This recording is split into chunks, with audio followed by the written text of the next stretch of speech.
तो गाइस अस्सलाम वालेकुम। उम्मीद करता हूँ आप सभी लोग खैरियत से होंगे। तो आप सभी लोगों का बहुत बहुत स्वागत है हमारे चैनल खान कोचिंग ऑफिशियल में। तो दोस्तों, क्लास 10th मैथ का एक इम्पोर्टेंट क्वेश्चन लेकर मैं हाजिर हूँ और ये क्वेश्चन लगभग हर साल एग्जाम में आता है और क्वेश्चन है हमें प्रूव करना है कि √3, √2, √5, √7 इरेशनल हैं। तो क्या प्रूव करना है कि √3, √2, √5, √7 इरेशनल है। किसी एक को इसमें से करने के बाद आप सारे क्वेश्चन सेल्फ कर सकते हैं, सिर्फ आपको नंबर चेंज करना होगा। अगर हम √3 को लेकर सॉल्व करते हैं तो बिल्कुल सेम आपको करना है। तो √3 की जगह आपको √2 राइट कर देना है। तो सभी क्वेश्चंस को सॉल्व करने का पैटर्न जो तरीका है वो सेम रहेगा। और मोस्ट इंपोर्टेंट क्वेश्चन है दोस्तों, इसके जो स्टेप हैं उनको आप मतलब समझ करके अपने माइंड में रख सकते हैं, तो ये सारे क्वेश्चन सॉल्व हो जाएंगे। तो चलिए स्टार्ट करते हैं। तो हम इसको दोस्तों कॉन्ट्राडिक्टरी मेथड से करते हैं। ठीक, ये तो हमें पता है कि ये एक इरेशनल नंबर है, लेकिन हमें प्रूफ करना है कि हाँ भाई इस टाइप से एक इरेशनल नंबर है। तो हम सबसे पहले क्या करते हैं, सबसे पहले इसको लेट कर लेते हैं, मान लेते हैं कि माना √3 एक रैशनल नंबर है। कॉन्ट्राडिक्टरी मेथड से करेंगे। हमने लेट कर लिया, let √3 is a rational number.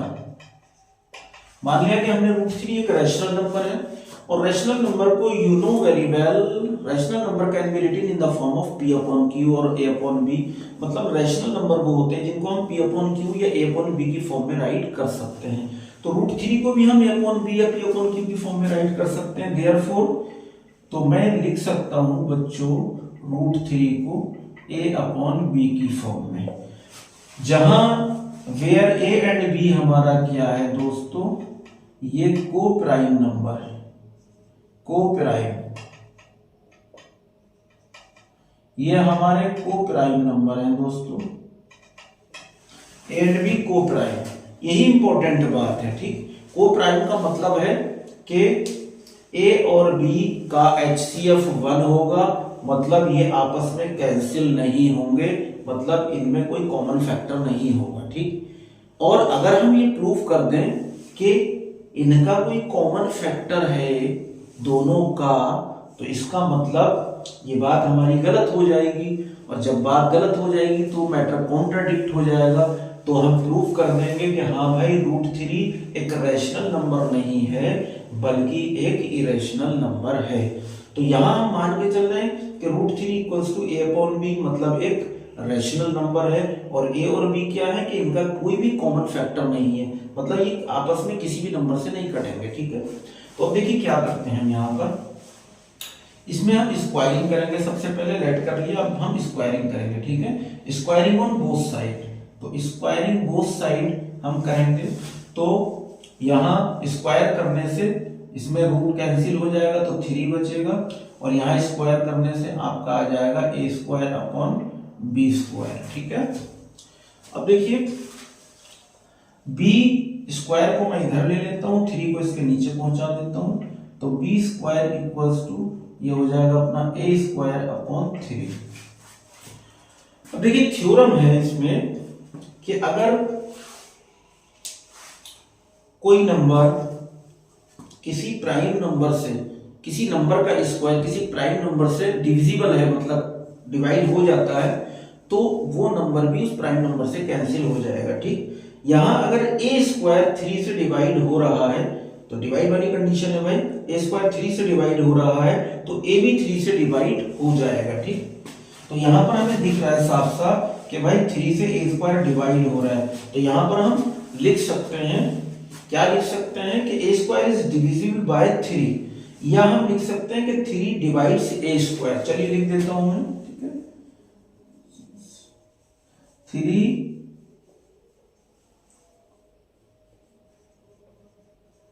Divides A², therefore 3 A² को डिवाइड करता है, देयरफॉर इसलिए 3 A को भी डिवाइड करेगा भाई, तो 3 विल डिवाइड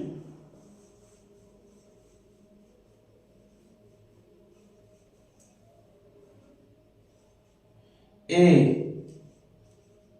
ऑल्सो, मतलब 3a को भी डिवाइड करेगा।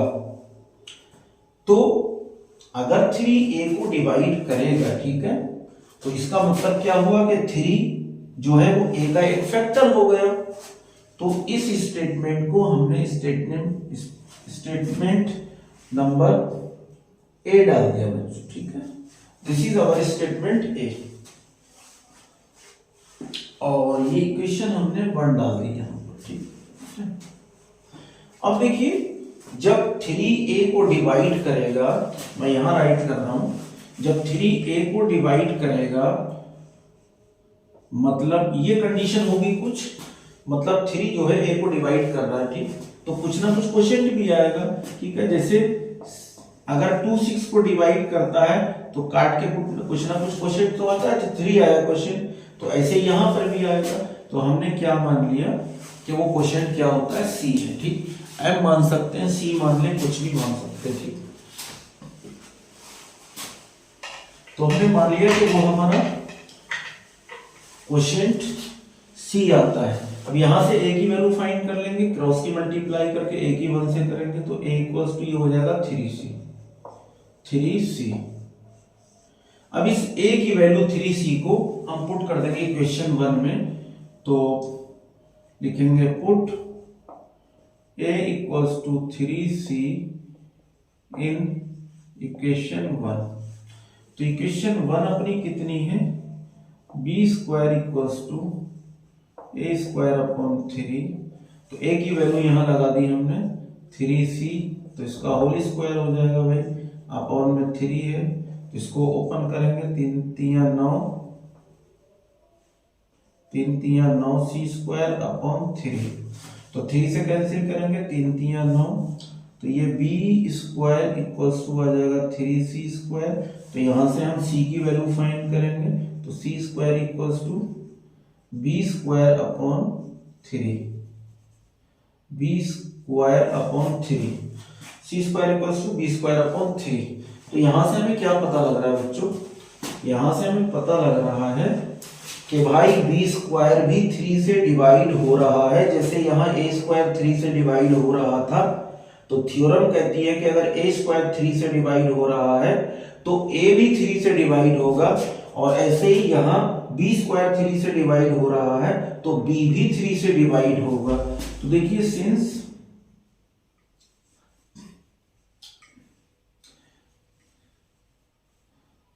3 डिवाइड्स 3 डिवाइड्स b, मतलब 3 b को डिवाइड करता है, therefore 3 will divide b also. तो 3 यहां b स्क्वायर को डिवाइड करता है, तो 3 b को भी डिवाइड करेगा। तो ये स्टेटमेंट हमारा आ गया बच्चों बी, इसको हम स्टेटमेंट डाल देंगे बी स्टेटमेंट, ठीक है। तो यहां हम मान करके चले थे ए और बी हमारे क्या है, को प्राइम है। को प्राइम का मतलब इनमें कोई भी कॉमन फैक्टर नहीं है, लेकिन यहाँ statement A and statement B से हमें क्या पता लग रहा है कि यहाँ बी का भी एक कॉमन फैक्टर, बी का फैक्टर 3 है और ए का भी फैक्टर कितना है, 3 है।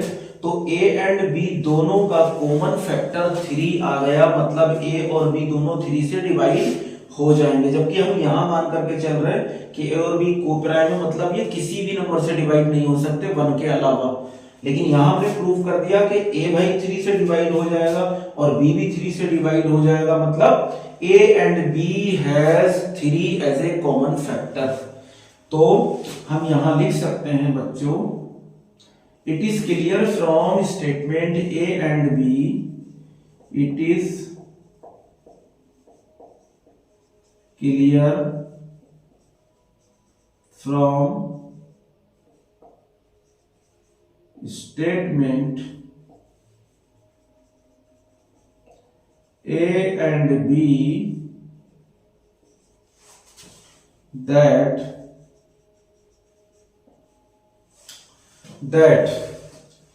A एंड B यानी small a and small b, ये वाला a और b हैज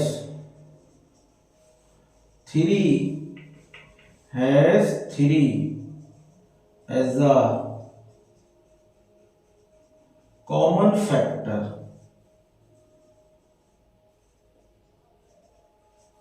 कॉमन फैक्टर, तो ये तो कॉन्ट्राडिक्ट हो गया मैटर, तो हम कह सकते हैं therefore root three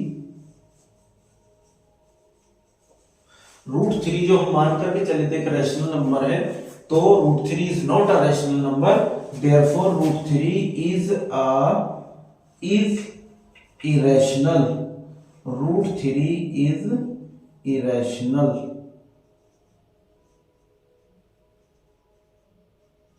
is irrational. तो दोस्तों ये प्रूव हो जाता है इस तरीके से।